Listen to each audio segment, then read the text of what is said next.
Hello dear student. Previous class में vector product पर discussion किया था। आज कुछ न्यूमेरिकल क्वेश्चंस करेंगे जिसमें summation, subtraction, multiplication, scalar and dot product दोनों का यूज हो जाएगा। इस तरीके का एक आध क्वेश्चन अब कर रहे हैं, ठीक है। और आप लोग अगर सिंसियरली इस वीडियो को देखने के बाद किसी भी ऑथर के क्वेश्चन सॉल्व करेंगे तो आप पाएंगे कि आप क्वेश्चन गिवन टाइम में भी सॉल्व कर पाएंगे और आपकी एक बेसिक अंडरस्टैंडिंग भी बन जाएगी। कभी भी एग्जाम में जो भी स्टूडेंट ऑनरेबल रैंक से सिलेक्ट होते हैं वो टीचर की टीचिंग के दम पे नहीं होते, वास्तव में अपनी सेल्फ स्टडी के दम पे होते हैं। एक अच्छे टीचर का पार्ट सिर्फ टीचिंग करना ही नहीं है। टीचिंग तो हर जो टीचर होगा वो करेगा ही।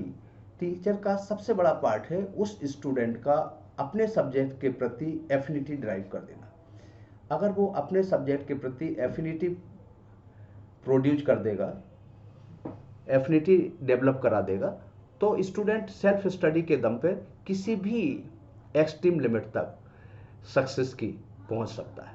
तो आज मैं कुछ क्वेश्चंस लूंगा बेटा और एक दो क्वेश्चंस करा के क्लास को ओवर करूंगा, लेकिन एक दो क्वेश्चन जरूर करना चाहूँगा और उससे ये देखने की कोशिश करूंगा कि आप क्वेश्चन किस तरीके से समझ रहे हैं, कैसे कर रहे हैं, ये बात अभी करूंगा, ठीक है। तो सबसे पहले पहला क्वेश्चन ले लें। फर्स्ट क्वेश्चन यहाँ पे है आपका, ये फर्स्ट क्वेश्चन है। आप पढ़ें क्वेश्चन को पहले।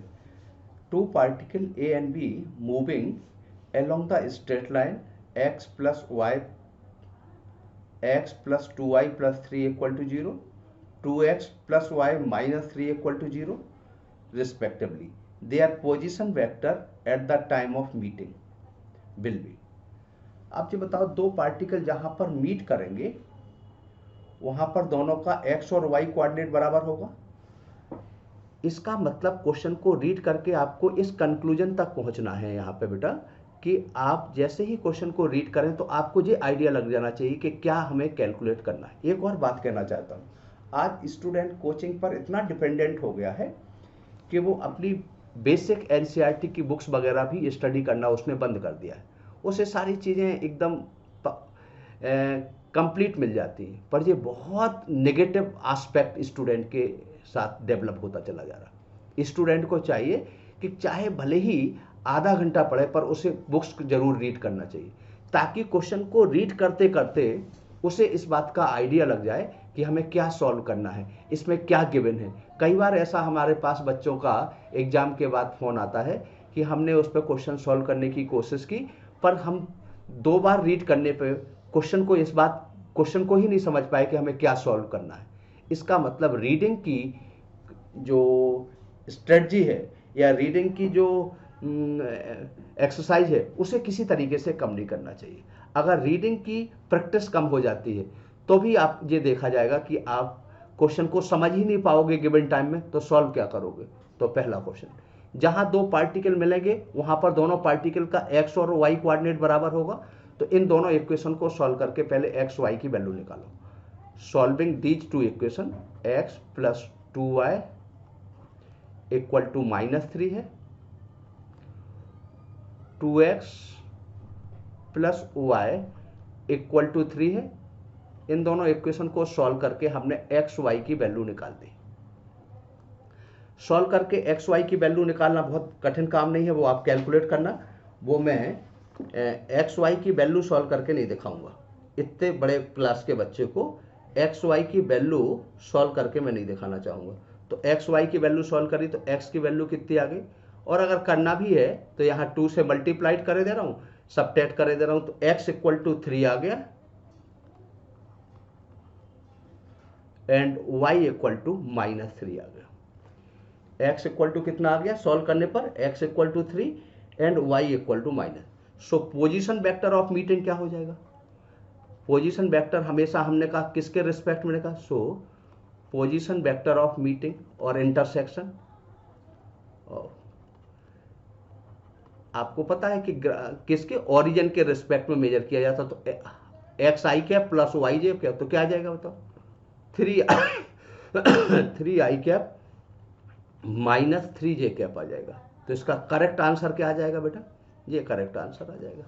तो क्वेश्चन क्या टफ था, स्कूल लेवल का क्वेश्चन था, पर कई बार स्ट्रेट लाइन के इक्वेशन देख के स्टूडेंट के दिमाग में एक टेंशन हो जाती है, ये क्वेश्चन बहुत टफ होगा, कैसे सॉल्व करें। आप बताओ, कहीं पे दो पार्टिकल मीट करेंगे, मान लो इस यहाँ पे मीट कर रहे हैं दो पार्टिकल, तो जहां पे मीट करेंगे ओरिजिन के रिस्पेक्ट में दोनों पार्टिकल का एक्स और वाई कोऑर्डिनेट बराबर होगा, तो इन इक्वेशन को सॉल्व करके एक्स वाई कोऑर्डिनेट की वैल्यू कैलकुलेट कर लेंगे। इस क्वेश्चन में आप देखें, angle between vector A plus vector B and A cross B के बीच का एंगल निकालना है। इनके बीच का जब एंगल निकालेंगे तो आप खुद बताओ यहाँ पे क्या हो जाएगा, आर इक्वल टू हमने क्या लिखा था,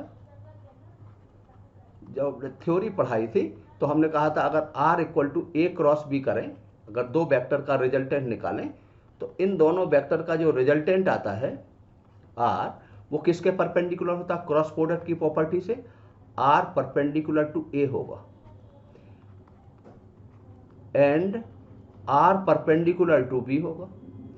अगर ए के परपेंडिकुलर है, बी के परपेंडिकुलर है, तो आर किसके परपेंडिकुलर होगा, R perpendicular to vector A plus minus vector B, क्योंकि जो आर आ रहा वो ए के भी परपेंडिकुलर बी के, और ए प्लस बी या ए माइनस बी प्लेन के परपेंडिकुलर होगा। तो अगर इन दोनों वेक्टर्स के बीच का एंगल निकाला जाए, इनका इस वेक्टर के बीच का एंगल निकाला जाए, तो क्या आ जाएगा, परपेंडिकुलर आएगा, तो एंगल आएगा π/2। क्लियर है। क्रॉस प्रोडक्ट की प्रॉपर्टी से रिजल्टेंट वेक्टर प्लेन के परपेंडिकुलर होगा, तो ए बी के परपेंडिकुलर होगा, तो ए प्लस बी, जो vector A plus vector B का या ए और माइनस बी का जो भी आएगा उस प्लेन में आएगा, रिजल्टेंट उसके परपेंडिकुलर है, इसका मतलब इन दो वेक्टर के बीच का एंगल 90 डिग्री आएगा। Is it clear. देखें बेटा, इस क्वेश्चन को भी रीड करें। द रिजल्टेंट ऑफ आर, ए और बी का रिजल्टेंट आर है, आर परपेंडिकुलर टू ए है एंड ए और सी का मैग्नीट्यूड इक्वल है, तो the angle between A and B निकालना है। क्या निकालना है, angle between A and B. तो अगर हम angle between A and B निकालें, तो बताओ, पहले तो आप बना लें, यहां पे ये वेक्टर ए है, जैसा कि क्वेश्चन में कहा गया, ये रिजल्टेंट है। डायग्राम बना के सॉल्व कर सकते हैं, और डायग्राम ना बनाना हो तो हम दूसरे तरीके से कर सकते हैं। ये वेक्टर भी है, क्वेश्चन में कहा गया कि ए, ये वेक्टर ए है, ये रिजल्टेंट वेक्टर है। रिजल्टेंट वेक्टर किसके परपेंडिकुलर है, ए के, और ये वेक्टर बी है। तो नेचुरल है कि ए और बी का एंगल 90 से ज्यादा होगा। किससे ज्यादा होगा, 90 से ग्रेटर होगा। कई बार ऐसा भी देखा गया, एक ही ऑप्शन 90 से ज्यादा देता है, तब आपको सॉल्व करने की जरूरत ही नहीं होगी। अगर हमें ए और बी के बीच का एंगल निकालना, सपोज करो हम यहां पे इस एंगल को थीटा मान लें, इस एंगल को हमने अल्फा मान लिया, थीटा मान लिया, जो भी आपको लिखना है। तो बताओ, इस बी के कंपोनेंट रिजॉल्व करेंगे, तो b cos अल्फा किसके बराबर होगा, a के बराबर, और b sin अल्फा किसके बराबर होगा, देखो यहां पे b cos अल्फा r के बराबर हो जाएगा, और b sin अल्फा a के बराबर हो जाएगा। एक तरीका तो ये हो सकता है, या tan अल्फा के फॉर्मूले से कर दें। tan अल्फा अगर यहां पे देखें, दो वेक्टर के tan अल्फा का फॉर्मूला क्या आएगा, a sin theta, a sine theta, theta मतलब 90 प्लस अल्फा,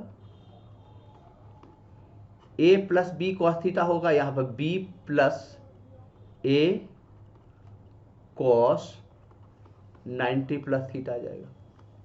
और इसको सॉल्व करेंगे, 90 प्लस थीटा नहीं, सॉरी 90 प्लस अल्फा, सॉरी यहां पर डियर स्टूडेंट, इसको सॉल्व करने के कई सारे पैटर्न हैं, पर जैसा कि मैंने जब थ्योरी टीच करी थी तो आपको बताया था कि सबसे बेस्ट पैटर्न साइन रूल से होगा। तो देखो बेटा, ये ए और बी के बीच, ए और आर के बीच का एंगल 90 दिया, हालांकि पिक्चर में नहीं दिख रहा, वो 90 है।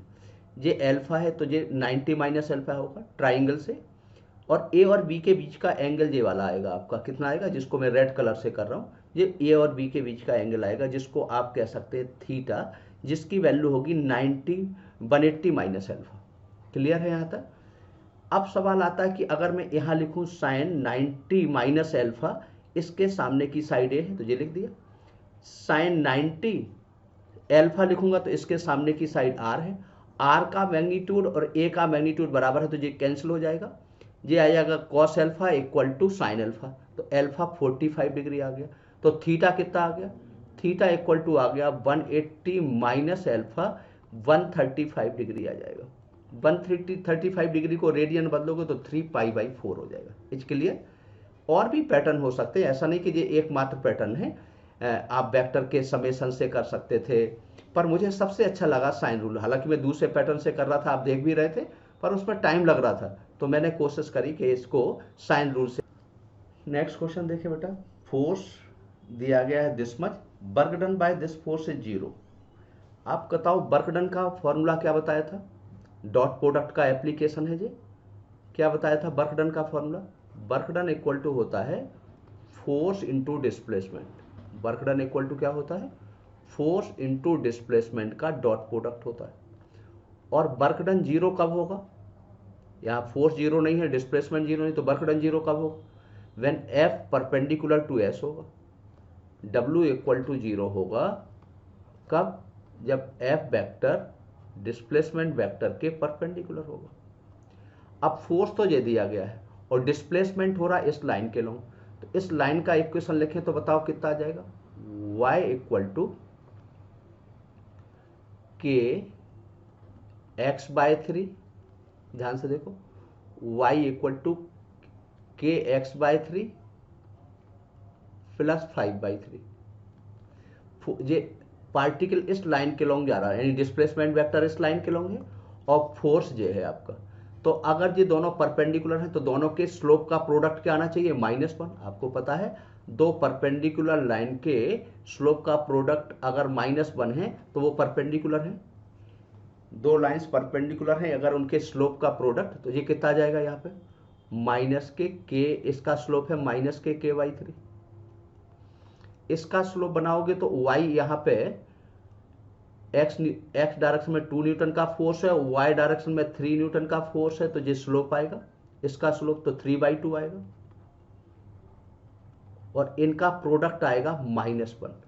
3 से 3 कैंसिल हो गया, माइनस से माइनस कैंसिल हो गया, तो k की वैल्यू कितनी आ जाएगी, k की वैल्यू 2 आ जाएगी। Is it clear?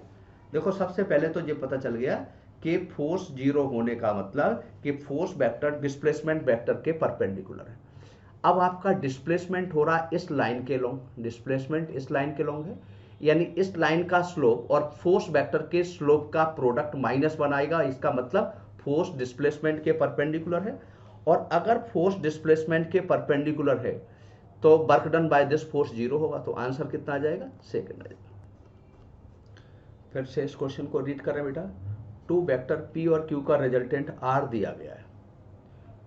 क्वेश्चन को आराम से रीड कर लें पहले, ये 2 वेक्टर का रिजल्टेंट r दिया गया, तो r का फॉर्मूला क्या होता बताओ। यहाँ पे r का पैरेललोग्राम के फॉर्मूले से, ट्राइंगल लॉ से r² इक्वल टू लिखवाया था p² plus q² plus 2pq cos theta.